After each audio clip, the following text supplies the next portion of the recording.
ओम नमः शिवाय। शिवजी सदा सहाय। ओम नमः शिवाय। गुरुजी सदा सहाय। गुरुजी महाराज का भोलेनाथ का ध्यान करते हुए आज हम उमा संहिता का प्रारंभ करेंगे और इसमें हम आज 1 से लेके 6 तक के अध्याय पढ़ेंगे। तो आइए शुरू करते हैं। भगवान श्री कृष्ण के तप से संतुष्ट हुए शिव और पार्वती का उन्हें अभीष्ट वर देना और शिव की महिमा जो रजोगुण का आश्रय ले संसार की सृष्टि करते हैं, सत्वगुण से संपन्न हो सातों भुवनों का धारण पोषण करते हैं, तमोगुण से युक्त हो सबका संहार करते हैं और त्रिगुणमयी माया को लांघकर अपने शुद्ध स्वरूप में स्थित रहते हैं। उन सत्यानंद स्वरूप अनंत बोधमय निर्मल एवं पूर्ण ब्रह्म शिव का हम ध्यान करते हैं। वे ही सृष्टि काल में ब्रह्मा पालन करने के समय विष्णु और संहार काल में रुद्र नाम धारण करते हैं और सदैव सात्विक भाव को अपनाने से ही प्राप्त होते हैं। ऋषि बोले, महाज्ञानी व्यास शिष्य सूत जी, आपको नमस्कार है। आपने कोटि रुद्र नामक चौथी संहिता में सुना दी। अब उमा संहिता के अंतर्गत नाना प्रकार के उपख्यानों के संयुक्त जो परमात्मा सांब सदाशिव का चरित्र है उसे वर्णन कीजिए। सूत जी ने कहा, शौनक आदि महर्षियों, भगवान शंकर का मंगलमय चरित्र परम दिव्य एवं भोग और मोक्ष को देने वाला है। तुम लोग प्रेम से इसका श्रवण करो। पूर्व काल में मुनिवर व्यास ने सनत कुमार जी के सामने ऐसे ही पवित्र प्रश्न को उपस्थित किया था और इसके उत्तर में उन्होंने भगवान शिव के उत्तम चरित्र का ज्ञान किया था। उस समय पुत्र की प्राप्ति के निमित्त श्री कृष्ण के हिमवान पर्वत पर जाकर महर्षि उपमन्यु से मिलने की उनकी बताई हुई पद्धति के अनुसार भगवान शिव की प्रसन्नता के लिए तप करने और उनके तप से प्रसन्न होकर पार्वती, कार्तिकेय और गणेश सहित शिव के प्रकट होने और श्री कृष्ण के द्वारा उनकी स्तुति पूर्वक वरदान मांगने की कथा सुनकर सनत कुमार जी ने कहा। श्री कृष्ण का वचन सुनकर भगवान भाव उनसे बोले, वासुदेव, तुमने जो कुछ मनोरथ किया है वह सब पूर्ण होगा। इतना कहकर त्रिशूलधारी भगवान शिव फिर बोले, यादवेंद्र, तुम्हें सांबे सदाशिव नाम से प्रसिद्ध एक महापराक्रमी बलवान पुत्र प्राप्त होगा। एक समय मुनियों ने भयानक समतर्क प्रलयकार सूर्य को शाप दिया था कि तुम मनुष्य योनि में उत्पन्न होंगे, अतः मैं सर्वतर्क सूर्य ही तुम्हारे पुत्र होंगे। इसके सिवा जो जो वस्तुएं तुम्हें अभीष्ट हैं वह सब तुम्हें प्राप्त हो। सनत कुमार जी कहते हैं, इस प्रकार परमेश्वर शिव से संपूर्ण वरों को प्राप्त करके श्री कृष्ण ने विविध प्रकार की बहुत सी स्तुतियों द्वारा उन्हें पूर्णतः संतुष्ट किया। तदंतर भक्तवत्सला गिरिराज कुमारी शिवा ने प्रसन्न हो उन तपस्वी शिव भक्त महात्मा वासुदेव से कहा। पार्वती बोली, परम बुद्धिमान वासुदेव नंदन श्री कृष्ण, मैं तुमसे बहुत संतुष्ट हूँ। अनंत, तुम मुझसे भी उन मनवांछित वरों को ग्रहण करो जो भूतल पर दुर्लभ है। श्री कृष्ण ने कहा, देवी, यदि आप मेरे इस सत्य तप से संतुष्ट हैं और मुझे वर दे रही हैं तो मैं यह चाहता हूँ कि ब्राह्मणों के प्रति कभी मेरे मन में द्वेष ना हो। मैं सदा द्विजों का पालन पूजन करता रहूं। मेरे माता पिता सदा मुझसे संतुष्ट रहें। मैं जहाँ कहीं भी जाऊँ समस्त प्राणियों के प्रति मेरे हृदय में अनुकूल भाव रहे। आपके दर्शन के प्रभाव से मेरी संतति उत्पन्न हो। मैं सैकड़ों यज्ञ करके इंद्र आदि देवताओं को तृप्त करूं। सहस्त्रों साधु सन्यासियों और अतिथियों को सदा अपने घर पर श्रद्धा से पवित्र अन्न का भोजन कराऊं। भाई बंधुओं के साथ नित्य मेरा प्रेम बंधा रहे और मैं संतुष्ट रहूं। सनत कुमार जी कहते हैं, श्री कृष्ण का वचन सुनकर संपूर्ण अभिष्टों को देने वाली सनातनी देवी पार्वती विस्मित हो उनसे बोली, वासुदेव, ऐसा ही होगा, तुम्हारा कल्याण हो। इस प्रकार श्री कृष्ण उत्तम कृपा करके उन्हें उन वरों को देकर पार्वती देवी तथा परमेश्वर शिव दोनों में ही अंतर ध्यान हो गए। तदंतर केशिहंता श्री कृष्ण ने मुनिवर उपमन्यु को प्रणाम करके उनसे वर प्राप्ति का सारा समाचार बताया। तब उन मुनि ने कहा, जनार्दन, संसार में भगवान शिव के सिवा दूसरा कौन महादान ईश्वर है जो क्रोध के समय दूसरा कोई अत्यंत दुस्साहस हो उठता है। महायशस्वी गोविंद, दान, ताप, शौर्य और स्थिरता में शिव से बढ़कर कौन है। अतः तुम शंभु के दिव्य ऐश्वर्य को सदा श्रवण करते रहो। तदंतर उपमन्यु के द्वारा शिव की महिमा सुनने के बाद उन मुनीश्वरों को नमस्कार करके वासुदेव नंदन केशव मन ही मन शंभु का स्मरण करते हुए द्वारिकापुरी को चले गए। इस प्रकार पहले से तीसरा अध्याय समाप्त। नरक में गिरने वाले पापों का संक्षिप्त परिचय। सनत कुमार जी कहते हैं, व्यास जी, जो पाप परायण जीव महानरक के अधिकारी हैं उनका संक्षेप में परिचय दिया जाता है। सावधान होकर सुनो।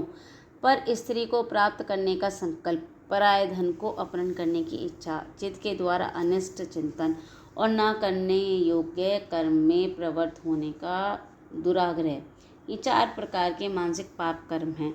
असंगत प्रलाप, वैसिक पैर की बातें, असत्य भाषण, अप्रिय बोलना और पीठ पीछे चुगली करना, ये 4 वाचिक वाणी द्वारा होने वाले पाप कर्म हैं।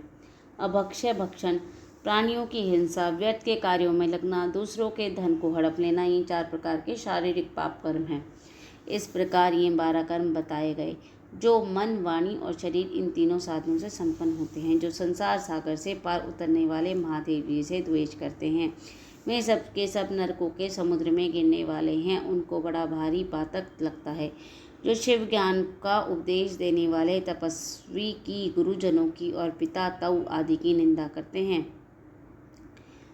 में उन्मत्त मनुष्य नरक समुद्र में गिरते हैं। ब्रह्म हत्यारा, मदिरा पीने वाला, सुवर्ण चुराने वाला, गुरु पत्नीगामी और इन चारों के संपर्क में रहने वाला, 5वीं श्रेणी का पापी, ये सब के सब महापाप की कहे गए हैं।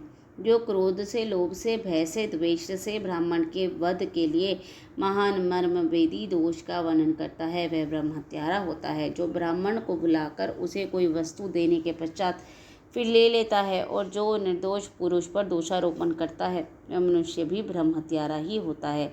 जो भरी सभा में उदासीन भाव से बैठे हुए द्विजश्रेष्ठ को अपनी विद्या के अभिमान से अपमानित करके उसे निस्वेत तेज हत प्रतिम्ब कर देता है, उसे ब्रह्म हत्यारा कहा गया है। जो दूसरों के यथार्थ गुणों को भी बिलात खंडन करके झूठे गुणों द्वारा अपने आप को उत्कृष्ट सिद्ध करता है, वह निश्चय ही ब्रह्म हत्यारा होता है। जो साणों द्वारा बाही जाती हुई गोहों का और गुरु के उपदेश ग्रहण करते हुए द्विजों के कार्य में विघ्न करता है, वह भी ब्रह्म हत्यारा होता है। जो देवताओं, ब्राह्मणों और गोहों के उपयोग के लिए दी हुई भूमि को हर लेता है, उसे ब्रह्म हत्यारा कहा गया है। देवता और ब्राह्मण के धन को हर लेना और अन्य धन कमाना ब्रह्म हत्यारे के समान ही पातक जानना चाहिए। जिस किसी व्रत, नियम और यज्ञ को ग्रहण करके उसका त्याग देना और 5 महायज्ञों का अनुष्ठान न करना मंदिरा पान के समान पातक बनाया गया है। पिता और माता को त्याग देना, झूठी गवाही देना, ब्राह्मण से झूठा वादा करना, शिव भक्तों को मांस खिलाना और अभक्ष्य वस्तु का भक्षण करना ब्रह्म हत्या के तुल्य माना गया है। वन में निरपराध ब्राह्मणों का वध करना भी ब्रह्म हत्या के ही तुल्य है। साधु पुरुष को चाहिए कि वह ब्राह्मण के धन को त्याग दे, उसे धार्मिक कार्यों में भी कभी ना लगाए, अन्यथा ब्राह्मण हत्या का दोष लगता है। गौओं के मार्ग में, वन में और गांव में जो लोग आग लगाते हैं, वे भी ब्रह्म हत्या ही करते हैं। इस तरह के जो भयानक पाप हैं, वे ब्रह्म हत्या के समान माने गए हैं। ब्राह्मण के द्रव्य का अपहरण करना, पैतृक संपत्ति के बंटवारे में उलटफेर करना, अत्यंत अभिमान और अत्यधिक क्रोध करना, पाखंड फैलाना, कृतघ्न करना, विषयों में अत्यंत आसक्त होना, कंजूसी करना, सत्पुरुषों से द्वेष रखना, पर स्त्री समागम करना, श्रेष्ठ कुल की कन्याओं में कलंकित करना, यज्ञ, बाग बगीचे, सरोवर तथा स्त्री पुरुषों का विक्रय करना, तीर्थ यात्रा, उपवास, व्रत और उपनादन आदि का सौदा करना, स्त्री के धन से जीविका चलाना, स्त्रियों के अत्यंत वशीभूत होना, स्त्रियों की रक्षा न करना और छल से पराई स्त्रियों का सेवन करना, ब्रह्मचर्य आदि व्रतों का त्याग देना, दूसरों के आचार का सेवन करना, असक्त शास्त्रों का अध्ययन करना, सूखे तर्क का सहारा लेना, देवता, अग्नि, गुरु, साधु और ब्राह्मण की निंदा करना, पितृयज्ञ और देवयज्ञ को त्याग देना, अपने कर्मों का परित्याग करना, बुरे स्वभाव को अपनाना, नास्तिक होना, पापों में लगना और सदा झूठ बोलना, इस तरह के पाप से युक्त स्त्री पुरुषों को उपपात ही की कहा गया है। जो मनुष्य गौ, ब्रह्म कन्याओं, स्वामी मित्र और तपस्वी महात्माओं के कार्य नष्ट करते हैं, वे नरकगामी माने गए हैं। जो ब्राह्मणों को दुख देते हैं, उन्हें मारने के लिए शस्त्र उठाते हैं, दुर्दोष होकर शूद्रों की सेवा करते हैं, जो कामवश मदिरापान करते हैं, जो पाप परायण, क्रूर और हिंसा के प्रेमी हैं, जो गौशाला में, अग्नि में, जल में, सड़कों पर, पेड़ों की छाया में, पर्वतों पर, बगीचों में तथा देव मंदिरों के आसपास मलमूत्र का त्याग करते हैं, बांस, ईंट, पत्थर, कांट, सींग और कीलों द्वारा जो रास्ता रूंधते या रोकते हैं, दूसरों के खेत आदि की सीमा मेड़ मिटा देते हैं, छल से शासन करते हैं, छल कपट के कार्यों में लगे हुए हैं, किसी को ठक्कर लाए हुए पाक अन्न और वस्त्रों को छल से ही उपभोग करते हैं। जो स्त्री, पुत्र, मित्र, बाल, वृद्ध, दुर्लभ, आतुर, भृत्य, अतिथि और बंधुजनों को भूखे छोड़कर स्वयं खा लेते हैं। जो अजितेंद्रिय पुरुष स्वयं नियमों का ग्रहण करके फिर उन्हें त्याग देते हैं। संन्यास धारण करके भी फिर से घर बसा लेते हैं। जो शिव प्रतिमा का भेदन करने वाले हैं। गौओं को क्रूरतापूर्वक मारते और बारंबार उनका दमन करते हैं। जो दुर्लभ पशुओं का पोषण नहीं करते, सदा उन्हें छोड़े रखते हैं। अधिक भार लाद कर उन्हें पीड़ा देते हैं और सहन न होने पर भी बलपूर्वक उन्हें हल या गाड़ी में जोतते हैं अथवा उनसे असह्य बोझ खिंचवाते हैं। जो उन पुरुषों को खिलाए बिना ही भार ढोने या हल खींचने के काम में जोत देते हैं। बंधे हुए भूखे पशुओं को चढ़ने के लिए नहीं छोड़ते और जो भार से घायल, रोग से पीड़ित और भूख से आतुर गाय बैलों का यत्नपूर्वक पालन नहीं करते, में सब के सब गौहत्यारे और नरकगामी माने गए हैं। जो पापिष्ट मनुष्य बैलों के अन्नकोश खुटवाते हैं और बंधिया गाय को जोतते हैं, में महानार की हैं। जो आशा से घर पर आए हुए भूख प्यास और परिश्रम के से कष्ट पाते हैं और अन्न की इच्छा रखने वाले अतिथियों, अनाथों, स्वाधीन पुरुषों, दीनों, बाल, वृद्ध, दुर्लभ और रोगियों पर कृपा नहीं करते, में मूल नरक के समुद्र में गिरते हैं। मनुष्य जब मरता है तब उसका कमाया हुआ धन घर में ही रह जाता है। भाई बंधु भी शमशान तक जाकर लौट आते हैं। केवल उसके किए हुए पाप और पुण्य ही परलोक में पद पर जाने वाले उस जीव के साथ जाते हैं। जो औचित्य की सीमा को लांघकर मन माना कर वसूल करता है और दूसरों को दंड देने में ही रुचि रखता है, वह राजा नरक में पकाया जाता है।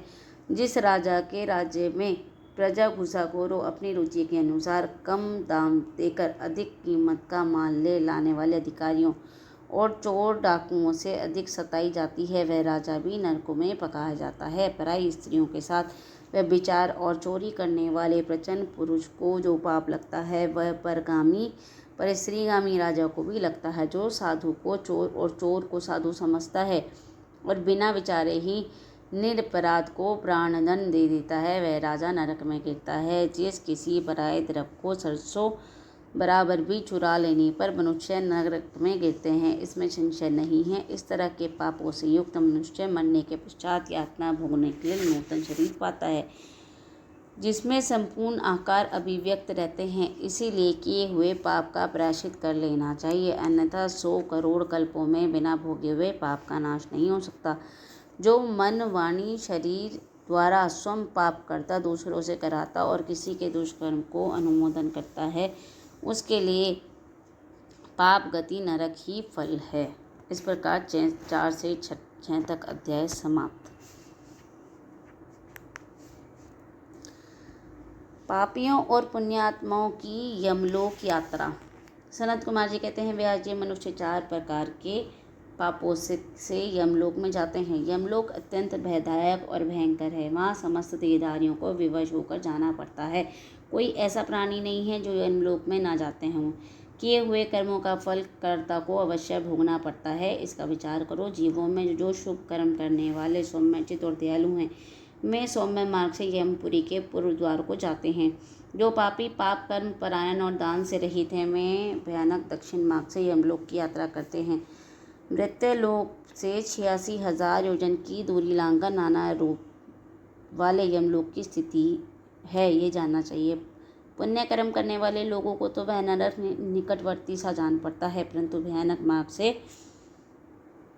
यात्रा करने वाले पापियों को वह बहुत दूर स्थित दिखाई देता है। वहाँ का मार्ग कहीं तो तीखे कांटों से युक्त है, कहीं कंकड़ों से व्याप्त है, कहीं छुरे की धार के समान तीखे पत्थर उस मार्ग पर जड़े गए हैं, कहीं बड़े बड़े भारी कीचड़ फैली हुई है। बड़े छोटे पाठकों के अनुसार वहाँ की कठिनाइयों में भी भारीपन और हल्कापन है। कहीं कहीं यमपुरी के मार्ग पर लोहे की सुई के समान तीखे लाभ फैले हुए हैं। तदंतर यमपुरी के मार्ग में ही भीषण यातना और कष्टों का वर्णन करके सनत कुमार जी ने कहा, व्यास जी, जिन्होंने कभी दान नहीं किया है, में लोग ही इस प्रकार दुख उठाते और सुख की याचना करते हुए उस मार्ग पर जाते हैं। जिन्होंने पहले से ही दान रूपी पाथे राह खर्च ले रखा है, में सुखपूर्वक यमलोक की यात्रा करते हैं। इस रीति से कष्ट उठाकर पापी जीव यह प्रेतपुरी में पहुंच जाते हैं। तब उन विषयों के विषय के यमराज की सूचना दी जाती है। उनकी आज्ञा पाकर दूत उन पापियों की यमराज के आगे ले जाकर खड़े करते हैं। वहाँ जो शुभ कर्म करने वाले लोग होते हैं उनको यमराज स्वागत पूर्वक आसन देकर पाद्य और अर्घ्य निवेदन करके प्रिय बर्ताव के द्वारा सम्मानित करते हैं और कहते हैं, विदोत कर्म करने वाले महात्माओं, आप लोग धन्य हैं जिन्होंने दिव्य सुख की प्राप्ति के लिए पुण्य कर्म किया है। अतः आप लोग दिव्यांगनाओं के भोग से भूषित और संपूर्ण मनवांछित पदार्थों से संपन्न निर्मल स्वर्ग लोक में जाइए। वहाँ महान भोगों का उपभोग करके अंत में पुण्य के क्षीण हो जाने पर जो कुछ थोड़ा सा अशुभ शेष रह जाए वह फिर यहाँ आकर भोगिएगा। जो धर्मात्मा मनुष्य होते हैं वे मानो यमराज के लिए मित्र के समान हैं। वे यमराज को सुखपूर्वक सौम्य धर्मराज के रूप में देखते हैं, किंतु जो क्रूर कर्म करने वाले हैं वे यमराज को भयानक रूप में देखते हैं। उनकी दृष्टि में यमराज का सुख दाढ़ों के कारण विकराल जान पड़ता है। नेत्र टेढ़ी भौहों से युक्त प्रतीत होते हैं। उनके केश ऊपर को उठे होते हैं, दाढ़ी मूंछ बड़ी बड़ी होती है, ओठ ऊपर की ओर फड़कते रहते हैं। उनकी 18 भुजाएं होती हैं। में कुपित और काले कोयलों के ढेर से दिखाई देते हैं। उनके हाथों में सब प्रकार के अस्त्र उठे होते हैं। वे सब प्रकार के दंड का भय दिखाकर उन पापियों को डांटते रहते हैं।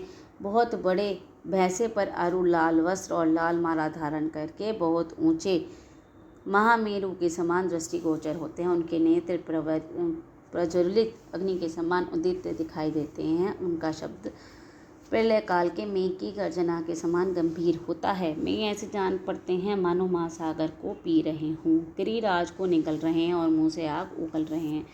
उनके समीप प्रलय काल की अग्नि के समान प्रभाव वाले मृत्यु देवता खड़े रहते हैं। काजल के समान काले काल देवता और भयानक रतान देवता भी रहते हैं। इनके सिवा मारी उग्र महामारी, भयंकर काल रात्रि, अनेक प्रकार के रोग और भांति भांति के भयवान कुष्ठ मूर्तिमान हो, हाथों में शक्ति शूल, अंकुश, पाश, चक्र और खड्ग लिए खड़े रहते हैं। व्रज तुल्य मुख धारण करने वाले रुद्रगण शूर, तरकश और धनुष धारण किए वहाँ उपस्थित रहते हैं। सभी नाना प्रकार के आयुध धारण करने वाले महावीर एवं भयंकर हैं। इसके अतिरिक्त असंख्य महावीर यमदूत, जिनकी अंग कांति काले कोयले के समान काली होती है, संपूर्ण शस्त्र के लिए बड़े भयंकर जान पड़ते हैं। ऐसे परिवार से घिरे हुए घोर यमराज और भीषण चित्रगुप्त को पापिष्ठ प्राणी देखते हैं। यमराज उन पाप कर्मियों को बहुत डांटते हैं और भगवान चित्रगुप्त धर्मयुक्त वचनों द्वारा उन्हें समझते हैं। इस प्रकार उमा संहिता का 7वां अध्याय समाप्त। ओम नमः शिवाय। शिवजी सदा सहाय। ओम नमः शिवाय। गुरुजी सदा सहाय। शुक्राना गुरुजी महाराज।